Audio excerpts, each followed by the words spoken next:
कि बिना पूरी वीडियो देखे किसी भी नतीजे पर पहुंचने में जल्दबाजी न करें। कई धारणाएं, मान्यताएं और आधी अधूरी कथा कहानियों के आधार पर कई सारी बातें कई किरदारों पर गढ़ दी जाती हैं और जब लगातार उसका प्रचार किया जाता है तो जनमानस के मन में यह बैठ जाता है कि यही सही है। और ऐसी कई सारी विडंबना भारतीय इतिहास के साथ हुई है। आज से 2200 साल पहले ऐसा ही एक शासक था पुष्यमित्र शुंग। उसके इतिहास को लेकर पूरे भारत के इतिहासकारों में दो फाड़ हो गई है। पूरा सोशल मीडिया उठा लीजिए, मेन स्ट्रीम मीडिया उठा लीजिए या फिर इतिहासकारों की किताबें। एक पक्ष पुष्यमित्र को हीरो बताते नहीं थक रहा है। कोई उसे ब्राह्मण बता रहा है तो कोई उसे क्षत्रिय, कुछ तो उसे अपना पूर्वज बताते नहीं थक रहे हैं, भले ही वह उसके वंशज हो या नहीं।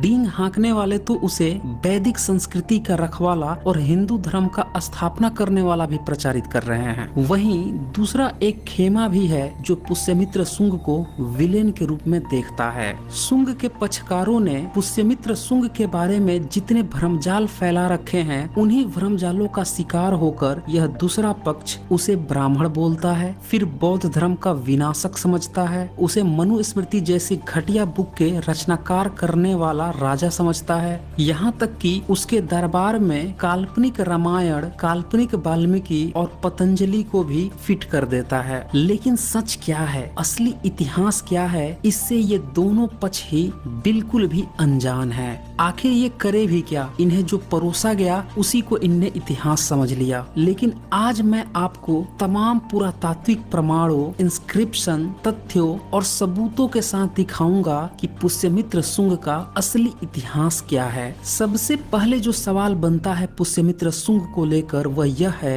कि क्या पुष्यमित्र शुंग ब्राह्मण था या फिर क्षत्रिय। इसे अच्छे से समझने के लिए हमें शुंग काल में मिले सभी पुरातात्विक सबूतों पर नजर दौड़ानी होगी।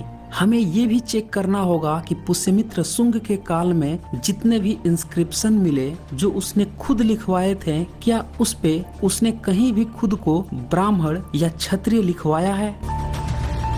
तथाकथित वैदिक संस्कृति के अनुसार ब्राह्मण के 6 कर्म बताए गए हैं मनुस्मृति के अध्याय 1 के 88 श्लोक में। ब्राह्मणों के लिए पढ़ना, पढ़ाना, यज्ञ करना, यज्ञ करवाना, दान देना, दान लेना, ये 6 कर्म निर्धारित किए गए हैं। अब जो भी लोग यह कह रहे हैं कि पुष्यमित्र शुंग ब्राह्मण था, वैदिक संस्कृति का संस्थापक था या रक्षक था, तो क्या वो ये बताएंगे अगर वो ब्राह्मण था तो वह खुद ही अपने ब्राह्मण धर्म का पालन क्यों नहीं कर रहा था। सीधी सी बात है कि पुष्यमित्र शुंग के ब्राह्मण होने का एक फूटी कौड़ी भी प्रमाण नहीं है। यहाँ तक कि शुंग जिस समय अस्तित्व में था उस समय के किसी भी शिलालेख में या उससे पहले के शिलालेख में ब्राह्मण शब्द पाया ही नहीं गया है और न ही उस समय की लिपि धम्म लिपि में ब्राह्मण शब्द लिखा जा सकता था।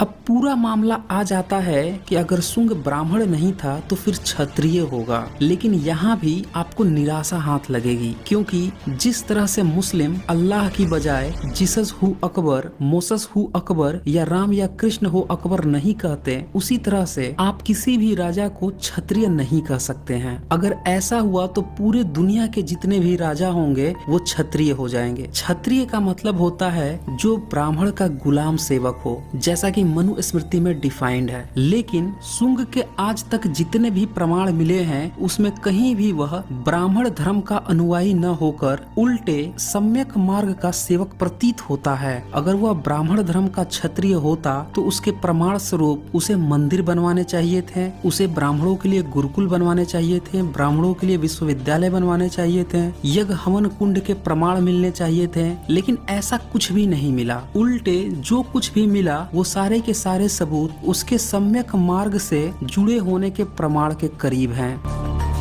सर कर्निंघम ने सर्वप्रथम 1873 ईस्वी में शुंग का किला स्थान भरहूत मध्य प्रदेश में खोजा था। उस किले की बनावट ईसा पूर्व 2री सदी मानी गई है। यहाँ पर खुदाई में बौद्ध कला के ढेरों नमूने मिले हैं, लेकिन ब्राह्मणों के किसी भी ईश्वर के यज्ञ हवन का एक सिंगल सबूत भी नहीं मिला। और ये सारे उत्खनन सबूत आज भी कलकत्ता के इंडियन म्यूजियम में सुरक्षित रखे हुए हैं और साथ ही इलाहाबाद के नगर निगम संग्रहालय के साथ साथ सतना स्थित रामवन संग्रहालय और राष्ट्रीय संग्रहालय दिल्ली में भी इस भरहूत निर्मित स्तूप के अवशेष सुरक्षित रखे गए हैं। यहीं पर शुंग का अभिलेख भी मिला है। इस अभिलेख की खास बात यह है कि इसकी भाषा पाली है और लिपि धम्म है। यहाँ तक कि शुंग ने खुद अपना नाम सुगनंग लिखवाया हुआ है। मैं इसका हिंदी अनुवाद पढ़कर सुना देता हूँ। शुंगों के राज्य में गार्गी पुत्र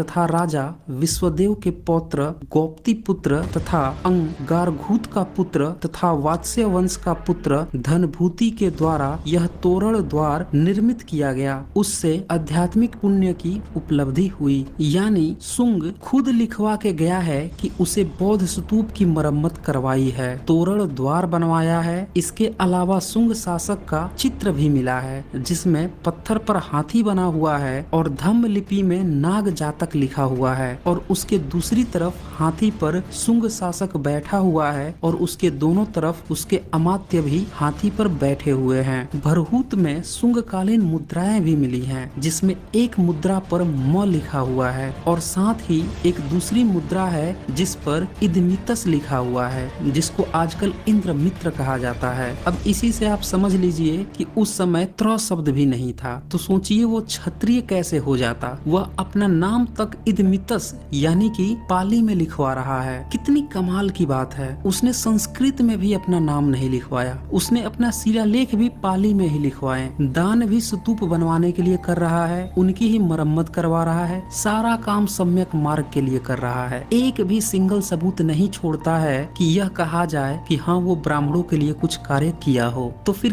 कैसे यह प्रचारित कर दिया गया कि शुंग ब्राह्मण था या क्षत्रिय था? सबूत आपके सामने है, आपको सिर्फ कंक्लूजन निकालना है। याद रखिएगा, अगर आपको इतिहास की लड़ाई जीतनी है तो हमेशा सबूतों के साथ चलें।